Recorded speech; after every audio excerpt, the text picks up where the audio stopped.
नमस्कार, मी वर्षा. विएम्स किचनमध्ये तुमचं स्वागत आहे.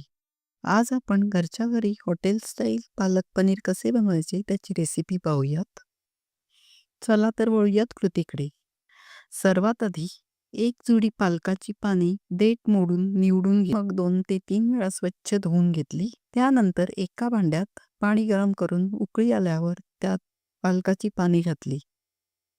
आधी शिजवून घेतल्यामुळे पालकाची चवही वाढते आणि पालकाचा रंगही बदलत नाही. हिरवागारच राहतो. आणि मग लगेचच बाहेर काढून थंड पाण्यात घातलं. थंड पाण्यात घातल्यामुळे शिजण्याची प्रक्रिया लगेचच थांबते. इकडे फोडणीसाठी एक मोठा कांदा अगदी बारीक चिरून घेतला. तसेच 2 टोमॅटो आणि 4 हिरव्या मिरच्याही बारीक चिरून घेतल्या. त्यामुळे ग्रेव्ही स्मूथ होईल.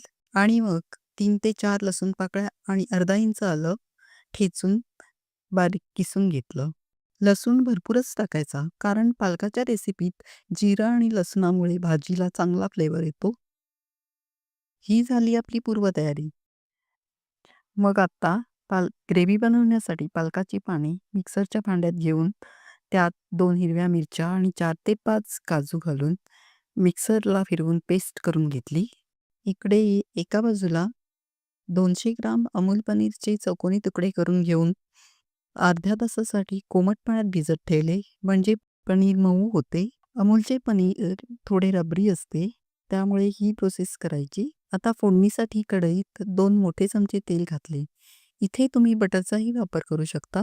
मग लगेचच तेल गरम झाल्यावर त्यात अर्धा चमचा जिरे घातले. जिरे तळतळायला लागले की मग लगेचच ठेचलेले लसूण आणि किसलेले आले घालून परतून घेतले.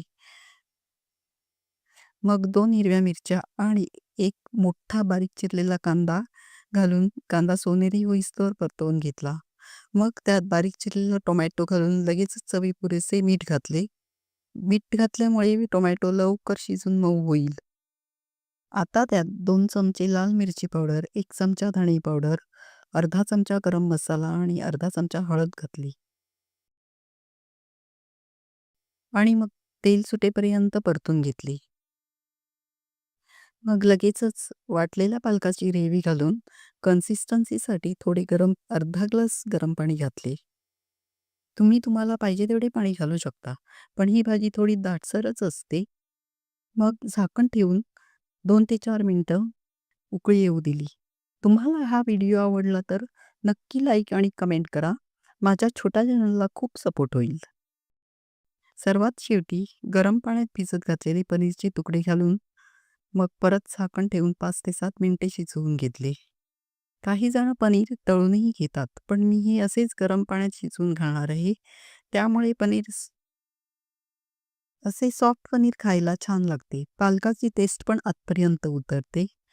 शेवटी तुम्ही यात 2 चमचे बटरही घालू शकता. त्यामुळे भाजीला छान चव येते.